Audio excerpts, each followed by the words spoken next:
आज कुछ question practice और करते हैं। ठीक है, देखिए हमने लास्ट क्लास के अंदर ये सारा डिस्कस कर लिया था कि अगर कोई भी दो वेक्टर है जिसका मैग्नीट्यूड ए और बी है और उनके बीच में एंगल है थीटा, ठीक है, तो उनका रिजल्टेंट वेक्टर निकालना है तो पैरेललोग्राम कंप्लीट कर लीजिए, इसके पैरेलल लाइन इधर। ठीक है, और ये जो रिजल्टेंट वेक्टर का मैग्नीट्यूड आर है ये वैल्यू हो गई थी root of A square plus B square plus 2ab cos theta. Clear यहां तक? अच्छा, दूसरा कि रिजल्टेंट वेक्टर की किसी एक वेक्टर से एंगल भी निकालना है तो tan alpha equal to B sine theta upon A plus B cos theta होगा। क्लियर? और इसको भी मैंने कहा याद इस तरह से रखना, रटना कुछ भी नहीं है। रिजल्टेंट निकालना है फर्स्ट का स्क्वायर, किसी को भी फर्स्ट मान लेना है किसी को भी second, plus 2 first second cos दोनों के बीच में एंगल, ठीक है, का स्क्वायर रूट हो जाएगा। ठीक है, और ये निकालना है एंगल, ए से एंगल निकालना है ना, रिजल्टेंट का एंगल है ए से। ठीक है, तो साइन थीटा या कोस थीटा, थीटा दोनों के बीच में एंगल है, किसके साथ आ रहा है? दूसरे वाले वेक्टर के साथ आ रहा है। ठीक है ना, क्लियर यहां तक? ठीक है, अब कुछ क्वेश्चन और करते हैं। ठीक है, देखिएगा, और हमने इसमें स्पेशल केस भी लिख लिया था, आर मैक्सिमम आर मिनिमम। कोई भी दो वेक्टर है जिनके बीच में एंगल थीटा है, ठीक है, तो उनका रिजल्टेंट का मैग्नीट्यूड ये है, लेकिन मैक्सिमम मैग्नीट्यूड कब होगा? जब दोनों वेक्टर एक ही डायरेक्शन में हो। ठीक है, फोर्स के बेसिस पे बिल्कुल इजीली समझ सकते हैं। ठीक है, इसके ऊपर अगर दो फोर्स अगर एक ही डायरेक्शन में हो तो सबसे ज्यादा फोर्स लगेगा, कितना होगा? ए प्लस बी। और ठीक अपोजिट में हो, ये दोनों एरो एक दूसरे के अपोजिट डायरेक्शन में हो तो सबसे मिनिमम होगा, उसकी वैल्यू क्या हो जाएगी? ए माइनस बी। मान के चल रहे हैं ए इज ग्रेटर देन। ठीक है, क्लियर यहां तक? अब एक क्वेश्चन करते हैं, देखो प्रैक्टिस आज क्वेश्चन की ओर करते हैं। क्या लिखा है देखो, if maximum and minimum value of resultant of two vectors are 17 and 7। कोई भी दो वेक्टर है जिनका रिजल्टेंट की मैक्सिमम और मिनिमम वैल्यू आपको दे रखी है। ठीक है, तो ए और बी मान लेते हैं। ठीक है, तो आपको क्या दे रखा है? ए प्लस बी। देखो तो आर मैक्सिमम मतलब ए प्लस बी, तो ए प्लस बी तो कितना हो गया? 17। ठीक है, और आर मिनिमम कितना दे रखा है? मतलब ए माइनस बी। ठीक है, ये कितना दे रखा है? 7। क्लियर यहां तक? ठीक है, आगे क्या बोला है? If these vectors are right angle to each other then find the resultant. ठीक है, अगर बताइए दोनों राइट एंगल पे होंगे तो फिर आर क्या होगा? आर फिर root of A square plus B square 2ab cos theta, तो क्या हो जाएगा? कोस 90 डिग्री हो जाएगा।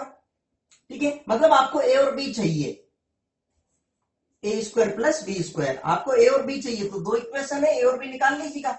एक बार ऐड कर लो इसको, इक्वेशन नंबर 1 इक्वेशन नंबर 2। ठीक है, तो दोनों को ऐड कर लेंगे, एडिंग क्या हो जाएगा? देखेंगे 2a इक्वल टू ये हो गया आपके 24।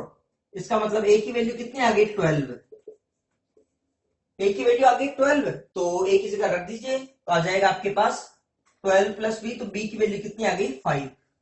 ए और बी दोनों आ गया, इसमें वैल्यू रख दीजिएगा। देन ऑल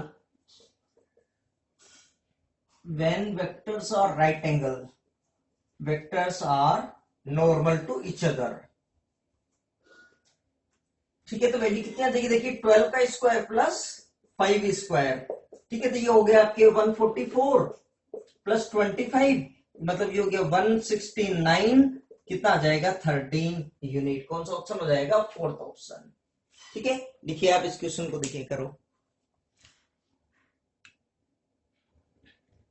चलिए अगला क्वेश्चन देखो, देखें क्या बोला है। If resultant of P and Q is perpendicular to P then what is angle between P and Q.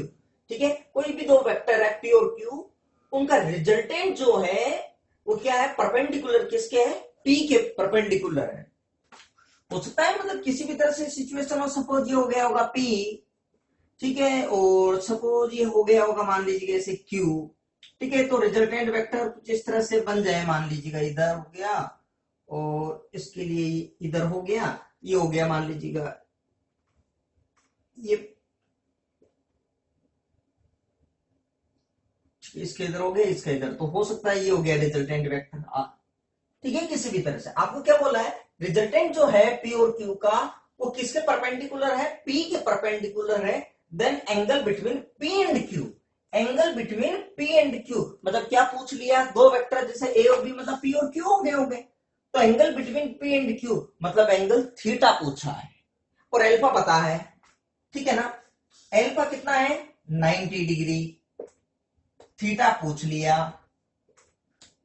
ठीक है। अब दो वेक्टर P और Q होंगे, जैसे ए बी है ऐसे P और Q होंगे, तो tan अल्फा ये P मान लो ये Q मान लो, डायग्राम की जरूरत नहीं है भले, तो tan अल्फा बराबर क्या होगा बताएंगे आप, P और Q दो वेक्टर है, ठीक है ना। तो tan alpha equal to P से ही बोला एंगल, तो क्या हो जाएगा Q sine theta upon P plus Q cos theta, clear नहीं आता, ठीक है।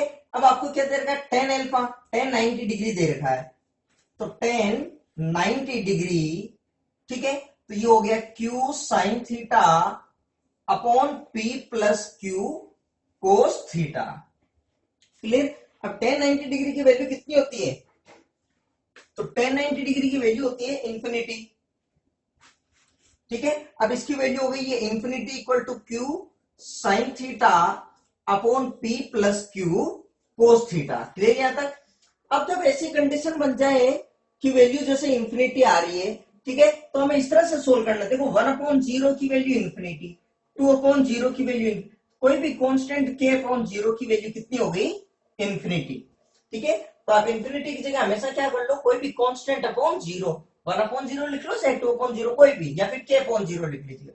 तो ये हो गया, जैसे मैं लिख रहा हूं 1/0 equal to Q sine theta upon P plus Q cos theta. अब क्रॉस मल्टीप्लाई करो, तो जब क्रॉस मल्टीप्लाई करेंगे तो वैल्यू क्या हो जाएगी, देखिए P प्लस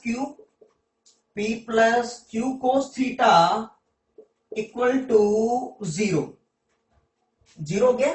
या फिर आप ऐसे भी समझ लीजिए भाई क्वांटिटी इंफिनिटी होगी कब, जब डिनोमिनेटर में जो क्वांटिटी है वो क्या होनी चाहिए 0, ठीक है।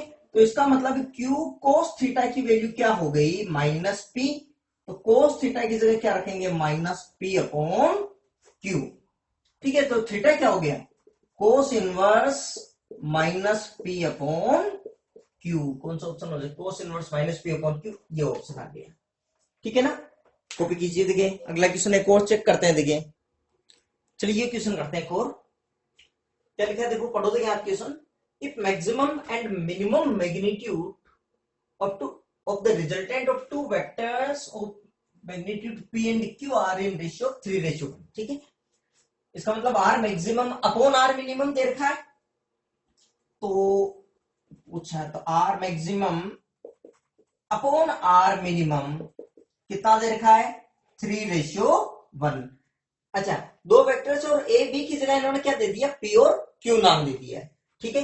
तो क्या लिखूं मैं P plus Q upon P minus Q equal to 3:1, ठीक है। तो ठीक है, तो ये तो इजीली सोल्व हो जाएगा, क्रॉस मल्टीप्लाई कर लो, ये क्या हो गया देखो P plus Q equal to 3P minus Q, तो P plus Q equal to 3P minus 3Q, ठीक है। तो एक काम करो P को इधर लाओ, तो P minus 3P equal to minus Q minus 3Q, तो माइनस का 2P इक्वल टू क्या हो गया -4Q बन गया, ठीक है ना। तो इसका मतलब ये क्या हो गया माइनस माइनस, तो P इक्वल टू 2Q, कौन सा ऑप्शन हो गया, फर्स्ट ऑप्शन ही हो गया, ठीक है। कॉपी कीजिए, फिर आगे और चेक करते हैं एक दो क्वेश्चन। चलो ये क्वेश्चन समझो, देखो क्या बोला, resultant of two vectors P and Q is R, ठीक है। आगे बोला है कि if Q is doubled then the new resultant is perpendicular to P, ठीक है। देखो P और Q का रिजल्टेंट क्या है R है, इसका मतलब क्या हो गया R इक्वल टू, मतलब R स्क्वायर इक्वल टू क्या हो गया P square plus Q square 2PQ cos theta, theta हो गया एंगल P और Q के बीच में। आगे क्या बोला है, अगर अपन Q को डबल कर देते हैं तो जो नया रिजल्टेंट है, जब Q को चेंज करेंगे तो रिजल्टेंट निश्चित रूप से चेंज होगा। न्यू रिजल्टेंट, जो नया रिजल्टेंट है वो परपेंडिकुलर किसके है, P के परपेंडिकुलर है, P के परपेंडिकुलर है, एंगल अल्फा दे रखा है, ठीक है ना। अब देखिएगा, जब आप Q को 2Q में कन्वर्ट कर देते हैं तो R भी चेंज हो जाएगा, R डैश में मान लो, ठीक है ना, ठीक है, R डैश या फिर RN लिख दिया, R म्यू, क्लियर। अब क्या बोला है, जो R म्यू है तो ये परपेंडिकुलर है किसके, P के, ठीक है ना, P के परपेंडिकुलर हो जाएगा ये, ठीक है। तो ठीक है, तो tan अल्फा इक्वल टू क्या होगा, tan अल्फा P से एंगल है ना, ठीक है। तो साइन थीटा कोस थीटा किसके साथ आएगा, दूसरे वाले के। अब दूसरा कौन है, 2Q, नहीं कि Q, 2Q है ना, जब Q को 2Q करते हैं तो ये कंडीशन है, तो क्या होगा, second sign theta upon first plus second कोस थीटा। अब ये अल्फा कितना है, 90 डिग्री, क्या हो गया, tan 90 डिग्री, तो 2Q sign theta upon P plus 2Q cos theta, tan 90 degree infinity, infinity क्या लिख दिया, कोई भी कांस्टेंट अपॉन 0, ठीक है। तो क्रॉस मल्टीप्लाई कर लें, ठीक है। तो देखो क्रॉस मल्टीप्लाई करेंगे क्या जाएगा, K into P plus 2Q cos theta equal to 0। इसका मतलब K भी 0 है, ये भी बन गया 0 इक्वल टू 0। इसका मतलब ये हो गया, कोस थीटा की वैल्यू आ जाएगी कि हमारे पास, आर निकालना है ना आपको, तो ठीक है। तो 2Q कोस थीटा क्या हो गया, माइनस P, तो कोस थीटा की वैल्यू क्या हो गई आपके पास, तो यहां से देखिएगा कोस थीटा की वैल्यू क्या हो गई, minus P upon 2Q, minus P upon 2Q, ठीक है। अब देखिएगा आर स्क्वायर इक्वल टू क्या है, P square plus Q square, 2PQ cos theta, cos theta की वैल्यू रखते हैं, ठीक है। तो ये क्या हो गया, देखो P square plus Q square 2PQ, और ये हो गया माइनस P अपॉन 2Q, ठीक है। तो क्या बन गया देखिएगा, ये 2 से 2 देखिए 2Q, ये हो गया 2Q से कैंसिल आउट, ठीक है। देखिए क्या बन गया, देखो P square plus Q square minus P square, ठीक है। तो मतलब क्या है, Q square equal to R square, मतलब ठीक है। तो आर की वैल्यू क्या हो गई, क्यू। कौन सा ऑप्शन हो जाएगा इसमें, थर्ड वाला, लिख लीजिएगा आप ये भी। चलिए क्वेश्चन चेक करो, देखो magnitude of resultant of two vectors of equal magnitude F is also F, मतलब कोई भी दो वेक्टर्स है, कोई भी दो वेक्टर्स है जिनका मैग्नीट्यूड कितना एफ है, ठीक है ना, और उनका जो रिजल्टेंट वेक्टर है उसका भी मैग्नीट्यूड क्या है, एफ है। Then find the angle between vectors, तो आपको थीटा निकालना है, ठीक है। तो आपको पता है कि आर स्क्वायर इक्वल टू क्या होता है, A square plus B square 2AB cos theta, मतलब first square plus second square, two first second cos, दोनों के बीच में एंगल, ठीक है। तो ए और बी और आर तीनों क्या है, F, A equal to B equal to R equal to F, ये मैग्नीट्यूड ही है, ठीक है ना। तो ये वैल्यू क्या आगे देखिएगा, ये बन गया आपके पास, तो F square equal to F square plus F square 2F F cos theta, तो एक तो कैंसिल आउट हो गया ये, तो 0 इक्वल टू, या फिर इसको इधर ले आऊं, ये क्या हो गया, minus F square 2F square cos theta, ठीक है। तो एफ स्क्वायर भी कैंसिल आउट हो गया, तो -1 इक्वल टू 2 कोस थीटा, तो -1/2, ये वैल्यू किसकी आ गई, कोस थीटा की। अब बताओ कोस थीटा की वैल्यू -1/2 कब होती है, जब थीटा कितना हो, ठीक है। तो थीटा इक्वल टू 120 डिग्री पर होती है, या फिर इतना लिख दीजिए कोस इनवर्स -1/2 या फिर 120 डिग्री, ठीक है। ये भी लिखिए आप, देखें,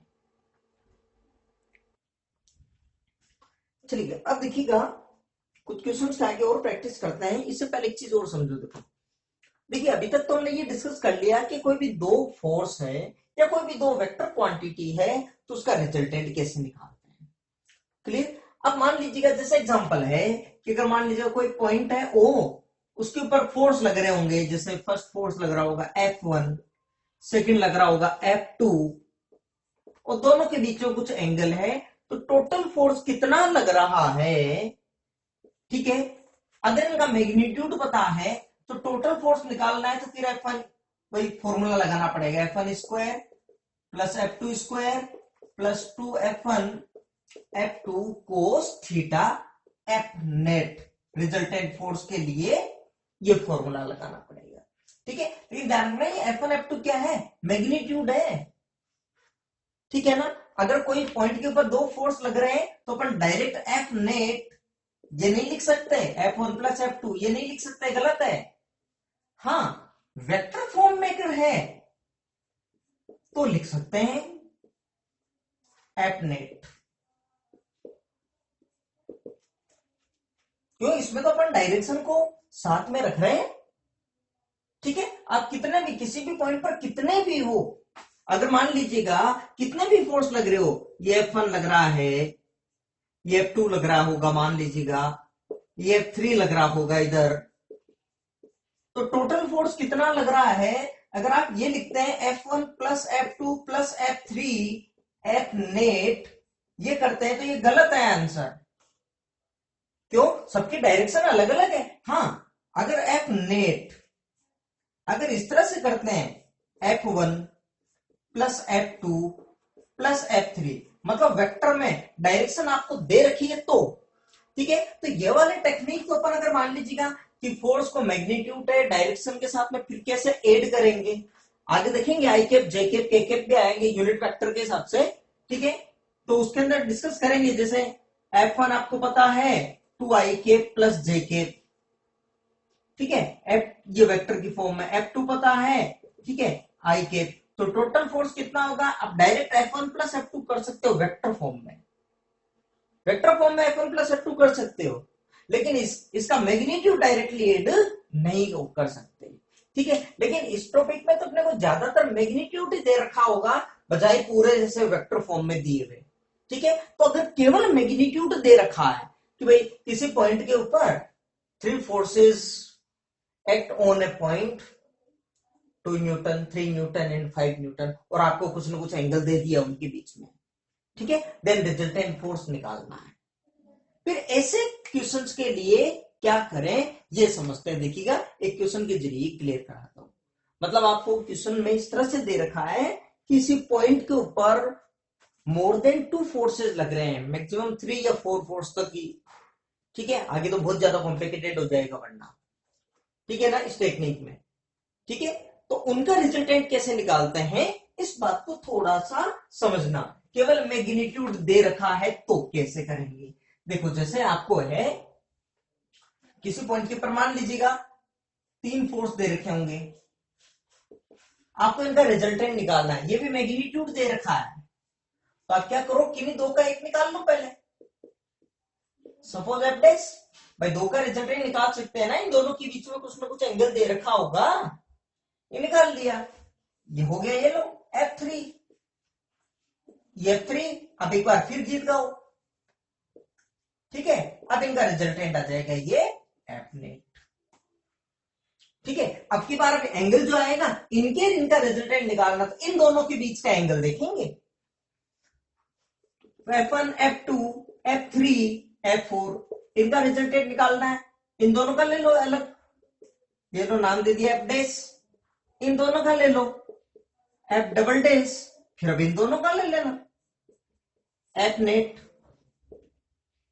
ठीक है। आप कोई से भी दो ले सकते हो, उनमें भी कोई से भी दो ले लो, क्लियर यहां तक, ठीक है। मैं कुछ क्वेश्चंस कराता हूं और उसके अंदर ही प्रैक्टिस कराता हूं, देखिए आपको कैसे,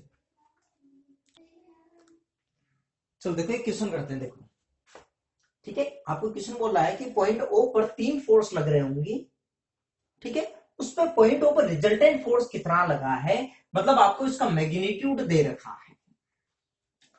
अब 3 फोर्स लग रहे हैं, F1 F2 F3, कोई से भी पहले दो ले लो, ठीक है, उनका टोटल करते हैं, लेकिन कोई से भी दो लेना तो इस तरह से चूज करना कि आपकी कैलकुलेशन कम से कम हो। फॉर एग्जांपल देखो F1 F2 और F3, तीन फोर्स लग रहे होंगे। F1 और F2 के बीच में एंगल कितना है? 90 डिग्री। F1 और F3 के बीच में एंगल कितना है? 135 डिग्री। और F2 और F3 के बीच में भी एंगल कितना है? 135 डिग्री। क्लियर यहां तक? अब आपको देखना है, अब देखिएगा, अगर इन दोनों के बीच में अगर पहले ये लेते हैं तो अगर F डेश, तो फिर क्या होगा? ये F1 square plus F2 square plus 2F1 F2, और इन दोनों के बीच में एंगल कोस 90 डिग्री। कोस 90 डिग्री की वैल्यू 0, तो ये पूरी क्वांटिटी बन गई 0। ठीक है, अगर आप फोर्स इन दोनों के बीच में लेते हैं, इन दोनों का लेते हैं, तो F2 का स्क्वायर F3 का स्क्वायर 2F2 F3 कोस, अब इन दोनों के बीच में एंगल, तो F2 और F3 के बीच में 135 डिग्री आएगा। अब कोस 135 डिग्री की वैल्यू कैसे दिखेगा? तो ये हो गया आपके लिए कोस 90 डिग्री प्लस 45 डिग्री। ठीक है, ये क्या हो गया? Minus sine 45 degree minus 1/√2। ये वैल्यू कैसे निकालते हैं मैं पहले लेक्चर में एक्सप्लेन कर चुका हूं। जो बेसिक रिक्वायर्ड जो फंक्शन है, एक तरह से ट्रिकोणोमेट्रिक में जो बेसिक मैथमेटिक्स रिक्वायर्ड है, ठीक है, फिजिक्स के अंदर, उसमें मैं कैलकुलेशन बता चुका हूं। अब देखिए बात को सुनो, अगर मान लीजिएगा अब ये कर लेते हैं, तो यहां पर वैल्यू कितनी आएगी? -1/√2। अब ऐसे में क्या होगा कि देखो स्क्वायर रूट के अंदर और स्क्वायर रूट वाली वैल्यू आएगी। ठीक है ना? तो ये क्या है कि कहीं ना कहीं और कैलकुलेशन इंक्रीज कर देगी, बढ़ा देगी। अब ऐसी कंडीशन में तो फिर देखो ऐसी सिचुएशन में कौन सा लेना पहले बेटर रहेगा स्टार्टिंग के लिए? ठीक है, कोस 90 डिग्री वाला। अगर ये दोनों लेते हैं, ठीक है, तब भी एंगल 135, ये तो मैं आपको पहले लेक्चर में बता चुका हूं। ठीक है, तो basic mathematics required in physics में से है पहला लेक्चर, उसमें देख लेना आप। ठीक है, कि वैल्यू कैसे निकालते हैं। ठीक है, तो फिर पहले कौन से दो ले? इन दोनों का टोटल करते हैं। कौन सा? F1 और F2 का। ठीक है, तो इन दोनों की टोटलिंग लेते हैं। ठीक है, तो ये इसमें लिख लेता हूं मैं, resultant of F1 and F2 is F dash. तो F डैश बराबर क्या लिखूं बताओ क्या? Root of F1 square F2 square, किस किस का ले रहे हैं? F1 F2 plus 2 F1 F2। अब एंगल भी F1 F2 के बीच का लेना है। कितना हो गया? कोस 90 डिग्री। ठीक है, तो ये आपको दे रखा है F square plus F square 2F 0। तो ये पूरी क्वांटिटी कितनी बन गई आपके लिए? 0। तो ये हो गया 2F स्क्वायर, मतलब ये क्या बन गया? √2F बन गया। तो F डैश की वैल्यू कितनी हो गई? F डैश की वैल्यू हो गई √2F, F डैश की वैल्यू। ठीक है, तो अब देखिएगा ये हो गया आपके लिए F डैश तो बन गया √2F। अब रिजल्टेंट, अब देखो एक चीज और, क्लियर यहां तक? ठीक है, अब रिजल्टेंट किसका निकालना है? F डैश और F3 का। ठीक है, now resultant of F dash and F3 is F net. मान लीजिएगा F नेट। ठीक है, बहुत ध्यान से समझना। अब F नेट क्या होगा? स्क्वायर रूट के अंदर फर्स्ट का स्क्वायर प्लस सेकंड, फर्स्ट कौन है? F डैश, सेकंड कौन है? F3। ठीक है, F डैश का स्क्वायर प्लस F3 का square plus 2F dash F3 cos. अब एंगल किस किस के बीच का लोगे? F डैश और F3 का। ठीक है, F3 की डायरेक्शन तो ये है, अब F डैश की डायरेक्शन कौन सी? F डैश तो बनाया ही नहीं। ठीक है, इसलिए पैरेललोग्राम जरूरी है। ठीक है, तो पहले क्या करो? इसका पैरेललोग्राम इसमें बनाकर ये चेक करो कि F डैश कौन सी डायरेक्शन में है, क्योंकि यहां पर एंगल किस किस के बीच में चाहिए? F डैश और F3 के। आप रिजल्टेंट इसको निकाल रहे हो, तो एंगल भी F डैश F3 के बीच में चाहिए ना। अब F डैश और F3 के बीच में कैसे निकालें? तो F डैश और F3, तो पहले F डैश इन दोनों का रिजल्टेंट है, तो पहले पैरेललोग्राम बनाओ।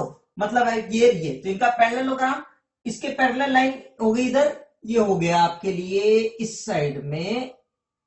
ठीक है, और इसके लिए हो गया ये लाइन इस साइड के लिए। क्लियर यहां तक? ठीक है, तो ये हो गया। अब इन दोनों का रिजल्टेंट ये बन गया, यहां से दोनों हेड, टेल से दोनों हेड, ये क्या बना, एफ डेस। क्लियर यहां तक? अब एक बात बताओ, अब ये एंगल तो पता लगाओ आपको, तो एफ डेस और एफ थ्री के बीच में एंगल चाहिए, मतलब ये टोटल एंगल चाहिए आपको, ये टोटल एंगल चाहिए। ठीक है ना? तो ये एंगल कैसे निकालेंगे, अब इस बात को समझो थोड़ा सा। तो एक बात बताओ, देखिए अब आपको एफ डेस का एंगल निकालना है, कोई भी एक एंगल निकाल लो। ये देखो यहां से यहां तक का तो 135 है ही, यहां से यहां तक का तो कितना है, 135 है। अगर ये वाला एंगल पता लग जाए तुम्हारा काम हो जाएगा। ठीक है ना? अब मतलब एफ डेस का इससे एंगल निकाल लो। ठीक है, तो एफ डेस का रिजल्टेंट का इससे एंगल निकालना है, तो साइन 90 या कोस 90 दूसरे वाले के साथ आ जाएगा। सपोज एंगल है एल्फा, तो टेन एल्फा इक्वल टू क्या लिखूंगा मैं दूसरे वाले के साथ। ठीक है, क्या लिखूं, एफ साइन 90 डिग्री अपॉन, ये हो गया एफ प्लस ये सेकंड वाला F cos 90 degree. Sign 90 degree की वैल्यू 1, कोस 90 डिग्री की 0, एफ अपॉन ये हो गया 1, और यहां पर ये वैल्यू कितनी होगी, देखो एफ प्लस 0, एफ मतलब वैल्यू 1। तो टेन अल्फा की वैल्यू 1 होगी, तो अल्फा कितना होगा, टेन इनवर्स 1, और टेन इनवर्स 1 का मतलब कितना हो गया, 45 डिग्री। ठीक है, या फिर एक बात और सुनो, मैंने आपको जब ये लिखवाया था तो मैंने क्लियरली ये भी कहा था, अगर ये दो फोर्स यदि मान लीजिएगा ए और बी, अगर इनके बीच में एंगल है थीटा, ठीक है, जब पैरेललोग्राम आप बनाते हैं, ठीक है, तो इसका रिजल्टेंट का इससे एंगल देख लिया आपने है एल्फा। अब अगर मान लीजिएगा ए और बी अगर इक्वल हो जाए, तो एल्फा की वैल्यू कितनी होगी, थीटा बाई 2। कब, दोनों फोर्स जिनके बीच में एंगल है थीटा, कोई भी दोनों वेक्टर जिनके बीच में एंगल है थीटा, अगर उनका मैग्नीट्यूड इक्वल है, तो जो रिजल्टेंट होगा वो ठीक दोनों के मिड पॉइंट से एक तरह से ये बाइसेक्ट करेगा एंगल को। मतलब एल्फा की वैल्यू कितनी होगी, थीटा बाई 2। यहां पर भी देखो दोनों इक्वली तो है मैग्नीट्यूड में, तो एल्फा कितना हो गया, थीटा बाई 2, 90 बाई 2, 45 डिग्री। ठीक है, तो यहां तक चीज क्लियर, समझ में आ रही है मेरी बात? ठीक है, तो ये वैल्यू कितनी हो गई, 45 डिग्री। ठीक है, मतलब 45 डिग्री हो गया। इसका मतलब ये कितना हो गया, 45 डिग्री।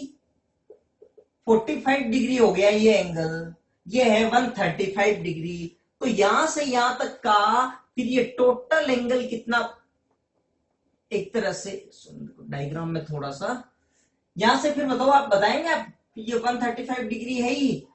ठीक है, तो ये फिर ये टोटल एंगल कितना बन गया आपके पास, 135 प्लस 45 मतलब 180 डिग्री।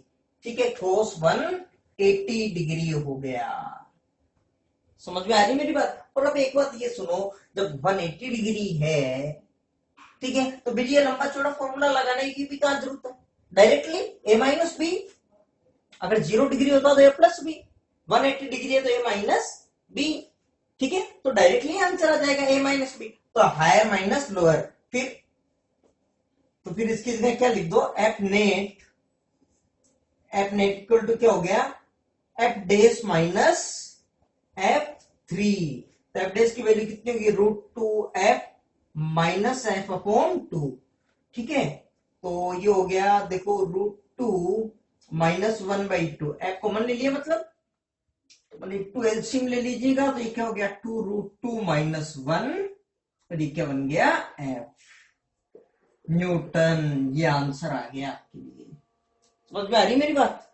ठीक है, ये आ गया, कॉपी कीजिए आप इतना। चलिए ये क्वेश्चन करते हैं, देखो क्या बोला है, पॉइंट ओ के ऊपर 3 फोर्स लग रहे होंगे, 4 न्यूटन 5 न्यूटन के। ठीक है ना, तो ये एंगल दे रखा है 90 डिग्री। ठीक है, ये 45 डिग्री, और आपको पूछा है कि रिजल्टेंट फोर्स कितना लग रहा होगा पॉइंट ओ पर, ये बताना आपको। ठीक है, तो पहले कौन से 2 फोर्स लें कि कैलकुलेशन कुछ इजी हो जाए। देखो, तो पहले अगर ये दोनों फोर्स लेते हैं तो कोस 90, इन दोनों में लेंगे तो कोस 45 डिग्री आएगा। स्क्वायर रूट के अंदर और स्क्वायर रूट की वैल्यू आएगी। ठीक है, तो पहले पैरेललोग्राम बना लेते हैं, इन दोनों का रिजल्टेंट ले लेते हैं। ठीक है, तो इसका हो गया ये पॉइंट इधर की तरफ, और ये आपके लिए हो गया पॉइंट इधर की तरफ पैरेललोग्राम। ठीक है, और इन दोनों का रिजल्टेंट आपके लिए हो गया इस साइड में, ये हो गया यहां से लेकर ये। ठीक है, तो 4 न्यूटन इसका रिजल्टेंट लिख देते हैं। मान लीजिएगा एफ डेस है अगर, तो एफ डेस की वैल्यू कितनी होगी बताएंगे आप? मैं डायरेक्ट लिख रहा हूं, एफ डेस की वैल्यू क्या होगी? 4 square plus 4 square plus 2, 4 into 4 कोस 90 डिग्री की वैल्यू 0, तो ये तो सारी वैल्यू होगी 0। ये हो गया 16 प्लस 16 रूट 32। ठीक है, तो इसको मैं 16 इंटू 2 लिख सकता हूं, तो ये वैल्यू कितनी होगी? 4 रूट 2 न्यूटन। क्लियर, एफ डेस आ गया। अच्छा, क्या ये दोनों इक्वल है? दोनों अगर इक्वल है तो रिजल्टेंट एंगल को बाइसेक्ट कर देगा। ठीक है, मतलब ये भी कितना एंगल हो गया? 45 डिग्री। कौन सा? ये वाला। और ये भी एंगल कितना हो गया? 45 डिग्री। अब ये 45 डिग्री, अब रिजल्टेंट किसका निकालना? एफ डेस और 5 न्यूटन। ठीक है, अब रिजल्टेंट ये हो गया resultant of F dash and 5 newton is F net. ठीक है, तो आपके पास एफ नेट क्या होगा? एफ डेस का स्क्वायर प्लस 5 का स्क्वायर प्लस 2 एफ डेस इंटू 5 कोस। अब एंगल किस किस के बीच का? एफ डेस और 5 के बीच में एंगल, तो एफ डेस ये रहा और 5 ये रहा। इन दोनों के बीच में एंगल कितना है? 45 प्लस 45, 90 डिग्री। कोस 90 डिग्री, ये तो हो गया 0। तो एफ डेस की वैल्यू कितनी है आपकी? 4 रूट 2, तो 4 रूट 2 का स्क्वायर प्लस 5 का स्क्वायर का रूट। ठीक है ना, तो कितना हो गया? 32 प्लस 25, तो ये हो गया आपके 757 न्यूटन। अच्छा, इनका रिजल्टेंट अगर निकालना है ना, किनका रिजल्टेंट? एफ डेस। ये तो आ गया। पैरेललोग्राम अगर बनाना है, ठीक है, तो देखो इसके पैरेलल लाइन ये हो गई, यहां पर इस तरह से यूं ये हो गया इधर। ठीक है ना, मतलब थोड़ा सा नीचे की तरफ ये हो गया इस साइड में यू। ठीक है, और इसके लिए हो गई ये। और अगर मान लीजिएगा पेन और ले लेता हूं रेड कलर में, अब दोनों टेल से दोनों ही, मतलब ये हो गया आपके लिए इस साइड में ये हो गया एफ नेट। ठीक है, हालांकि जरूरत नहीं है ये और भी बनाने की। ठीक है, क्योंकि अपना तो बस ये थोड़ी पूछा एफ नेट का और कहीं से एंगल है, तो इसकी जरूरत नहीं है पहले। ठीक है, कॉपी कर लीजिए आप इतना। चलो ये वाला क्वेश्चन देखो, देखिए रिजल्टेंट फोर्स निकालना है। ठीक है, पॉइंट ओ ये रहा, पॉइंट ओ ये रहा आपके पॉइंट ओ। ठीक है ना, तो वही अब पहले कोई दो का टोटल ले ले, इन्हें भी दो का ले लो तो सेम ही है या तो कंडीशन। ठीक है, इन दोनों का टोटलिंग कर लेता हूं पहले, मान लो। ठीक है, तो इन दोनों की टोटलिंग करें। ठीक है, तो इन दोनों की टोटलिंग में देखिएगा इसके पैरेललोग्राम बनाने के पहले, ठीक है, इसको नाम दे दो, बोले F1, F2 और F3। ठीक है, तो resultant of F1, resultant of F1 and F3। ठीक है ना, चाहे F1 F2 कोई सा भी ले लो, इस F डेस। तो F डेस क्या होगा? Root of F1 square F3 square 2F1 F3 cos. अब F1 और F3 के बीच में एंगल कितना? 120 डिग्री। ठीक है, ये वैल्यू हो गई F square plus F square 2F कोस 120 डिग्री की वैल्यू होती है -1/2। ठीक है, तो ये हो गया कैंसिल आउट। ठीक है, तो ये क्या बन गया? देखो F square plus F square minus F square, तो ये भी हो गया, मतलब रूट में F स्क्वायर मतलब F। ये वैल्यू किसकी आ गई? F डैश की। और पैरेललोग्राम बना लीजिएगा, तो इसके पैरेलल तो हो गई ये इधर। ठीक है, तो मैंने बना दिया ये वाली। ठीक है, और इसके पैरेलल ये हो गई। ठीक है, अब दोनों हेड से दोनों टेल, ये आ गया एफ डेस। ठीक है, क्या ये दोनों इक्वल है? इक्वल है तो एफ डेस एंगल को बाइसेक्ट कर देगा, मतलब ये एंगल कितना हो गया अब 60 डिग्री, ये भी एंगल कितना हो गया 60 डिग्री। अब आपको रिजल्टेंट किस किस का निकालना है, एफ डेस और एफ टू का। ठीक है, तो अब एंगल कितना हो गया, अब बताओ ना, एफ डेस और एफ टू के बीच में एंगल कितना हो गया, ये एंगल कितना 120, ये कितना हो गया 60, तो टोटल अब एंगल ये कितना हो गया 120 प्लस 60 180 डिग्री। किन किन का, एफ टू और एफ डेस। तो जब 180 डिग्री है तो डायरेक्टली ए माइनस बी। ठीक है, now resultant of F dash and F two, तो एफ नेट ले लेते हैं, तो एफ नेट बराबर क्या हो जाएगा अब एफ डेस माइनस एफ टू, मतलब A minus B higher minus lower, अब दोनों इक्वल ही है। एफ डेस माइनस एफ टू कह दो चाहे एफ टू माइनस एफ डेस, तो ये वैल्यू कितनी होगी, F minus F equal to 0 Newton.